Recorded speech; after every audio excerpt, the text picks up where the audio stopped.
युग सृजन के निमित्त प्रतिभाओं को चुनौती। प्रस्तुत समय जिसमें हम गुजर रहे हैं संधिकाल है। यह युग संधि का समय अवसर न चूकने जैसा है। आपत्ति काल में लोग निजी व्यवसाय छोड़कर दुर्घटना से निपटने के लिए दौड़ पड़ते हैं। अग्निकांड, भूकंप, दुर्भिक्ष, महामारी, दुर्घटना जैसे अवसरों पर उदार सेवा भावना की परीक्षा होती है।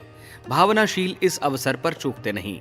उपेक्षा करने वाले तिरस्कृत जैसे होते और सेवा साधना में जुट पड़ने वाले सदा सर्वदा के लिए लोगों के मन पर अपनी प्रामाणिक महानता की गहरी छाप छोड़ते हैं, जो कालांतर में उन्हें अनेक माध्यमों से महत्वपूर्ण वरिष्ठता प्रदान कराती है। इतिहास साक्षी है कि आपत्ति काल में राजपूत घरानों से एक एक सदस्य सेना में भर्ती होता था। सिख धर्म जिन दिनों चला था, तब भी उस विपन्न वेला में उस प्रभाव क्षेत्र में आए हर परिवार ने अपने परिवार में से एक को सिख सेना का सदस्य बनने के लिए प्रोत्साहित किया था। आज की वेला तब की अपेक्षा कम विपन्न नहीं है। नव सृजन में संलग्न होने के लिए हर घर से एक प्रतिभा को आगे आना चाहिए और भारत भूमि की सतयुगी गरिमा को जीवंत रखने का श्रेय लेना चाहिए। 21वीं सदी में सतयुग की वापसी वाली संभावनाएं सुस्पष्ट हैं। कुछ एक चिन्ह पहले से ही प्रकट हो रहे हैं। ऐसे व्यक्तित्व उभर रहे हैं जो लोक निर्वाह में कटौती करके अपनी भाव संवेदनाएं, आकांक्षाएं एवं गतिविधियों को सृजन प्रयोजनों में समर्पित कर सकें, जिससे उनका समर्पण अंधकार में जलती मशाल की भूमिका निभाते हुए सबकी आंखों में चमक पैदा कर सके।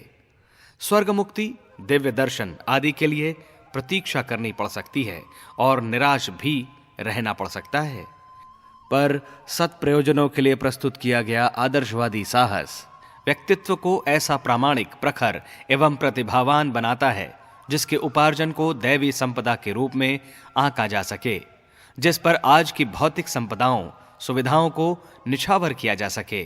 धनाढ्य और विद्वान कुछ लोगों पर ही अपनी धाक जमा पाते हैं, पर महामानव स्तर की प्रतिभाएं इतिहास को, समस्त मानव जाति को कृत्य करती है।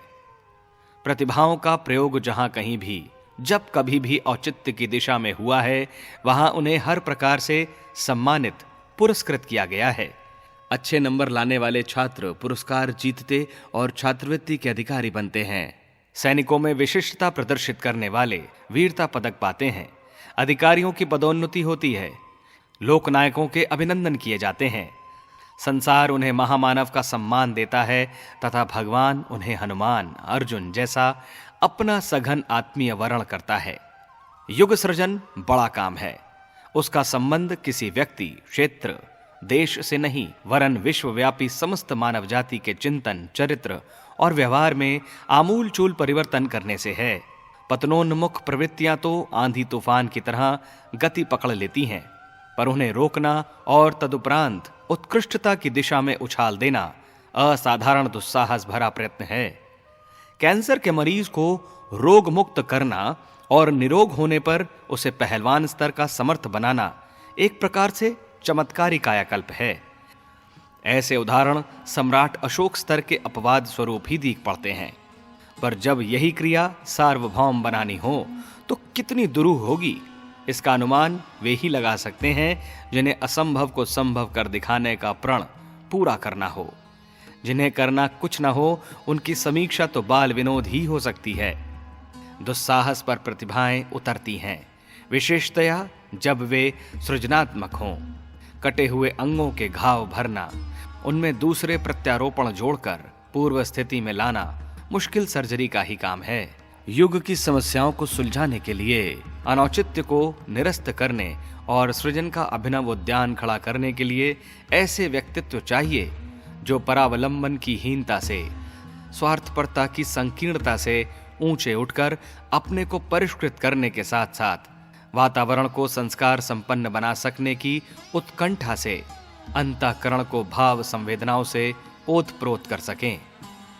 आत्मबल बढ़ाने के लिए उपासना को सब कुछ माना जाता है और उसी के सहारे मनोकामनाओं की पूर्ति से लेकर स्वर्ग मुक्ति तक देवताओं और भगवानों से अपनी मान्यताओं के अनुरूप छवि बनाकर दर्शन देने की अपेक्षा की जाती है।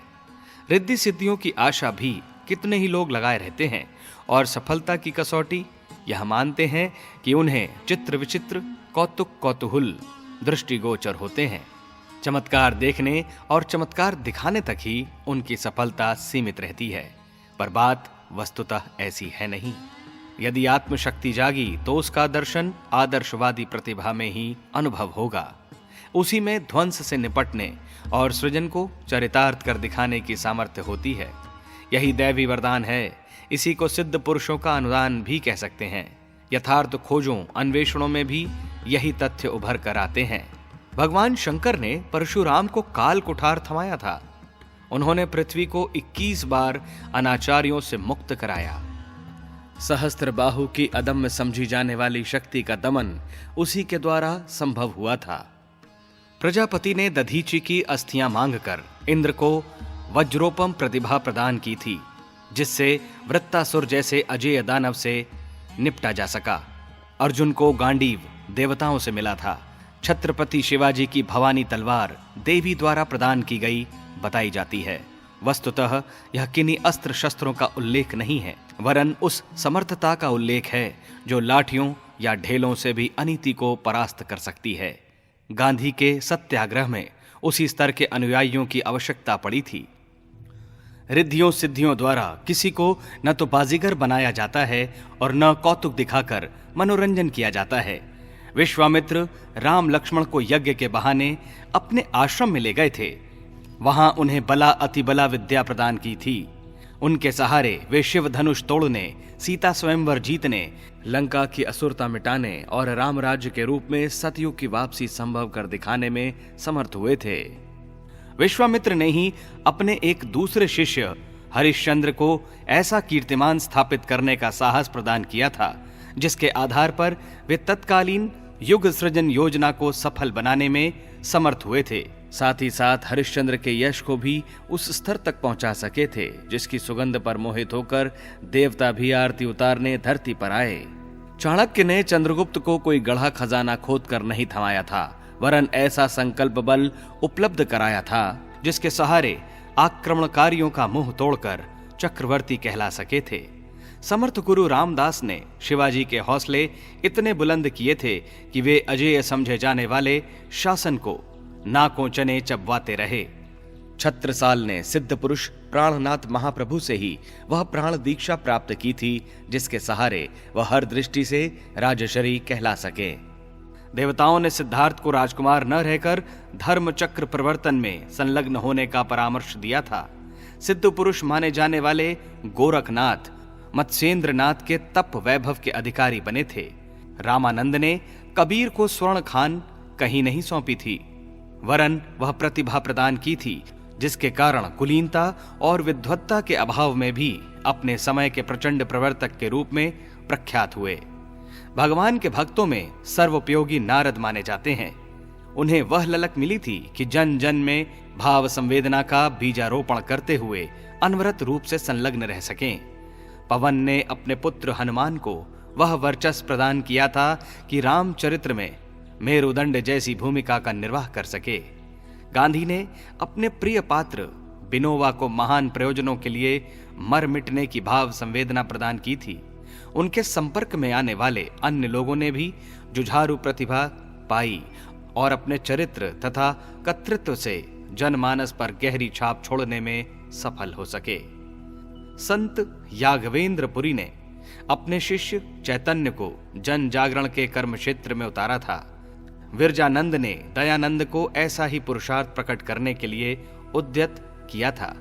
रामकृष्ण परमहंस द्वारा विवेकानंद को जिस मार्ग पर चलाया गया वह लोकमंगल के लिए समर्पित होकर स्वयं संकल्पवान नर रत्न की तरह चमकने और मूर्छित संस्कृति में प्राण चेतना फूंकने वाला राजमार्ग ही था। महर्षि अगस्त्य ने भगीरथ को राजपाट छोड़कर गंगा अवतरण के महाप्रयास में संलग्न होने के लिए नियोजित किया था। लक्ष्य इतना उच्च स्तरीय था कि उनकी सफलता में योगदान देने के लिए स्वयं शंकर जी को कैलाश छोड़कर आना पड़ा था। योगी भृतहरि ने अपने भाई विक्रमादित्य को आदर्श शासक और भांजे गोपीचंद को तत्व दर्शन के अवगाहन में संलग्न किया था। इससे अधिक और कुछ कोई अपने स्वजन संबंधियों को दे ही क्या सकता है।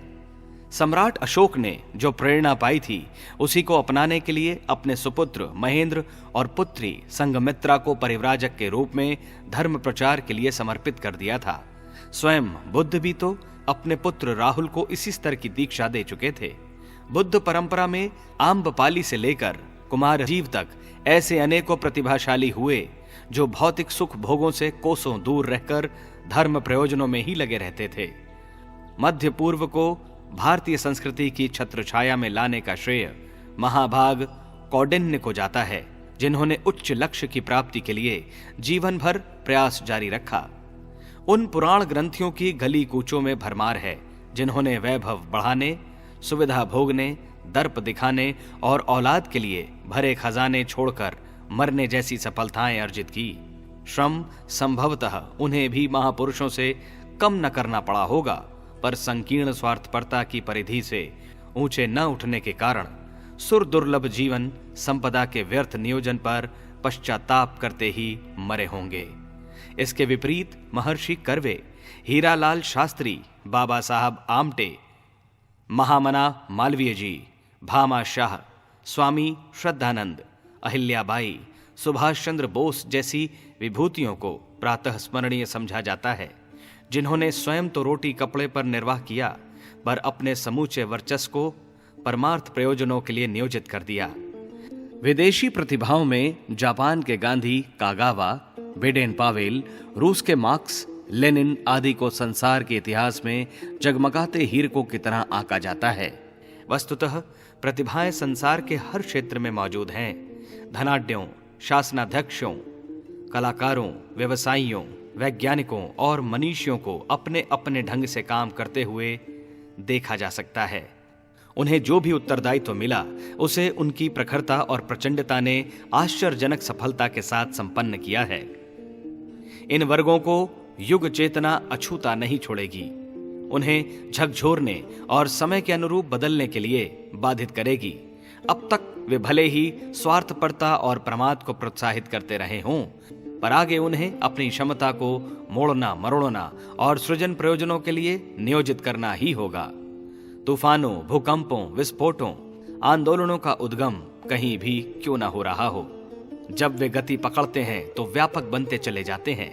राजक्रांतियों का सिलसिला इसी प्रकार चला था और असंख्यों राजमुकुट अनायास ही धराशाही होते चले गए।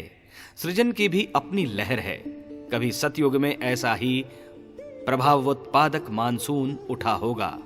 उसने धरती पर मखमली फर्श बिछाते हुए स्वर्ग जैसा वातावरण विनिर्मित कर दिया होगा। रात्रि की तमिस्रा सदा नहीं रहती, दिन को भी प्रकट होने का अवसर मिलता है। तब छोटे पक्षी ही नहीं, गजराज भी अपनी चिंगाड़ और वनराज अपनी दहाड़ से दिशाओं को गूंजित करते दिखाई देते हैं। ऐसा ही सुयोग इन दिनों आ रहा है। यह आशा सबको रखनी चाहिए।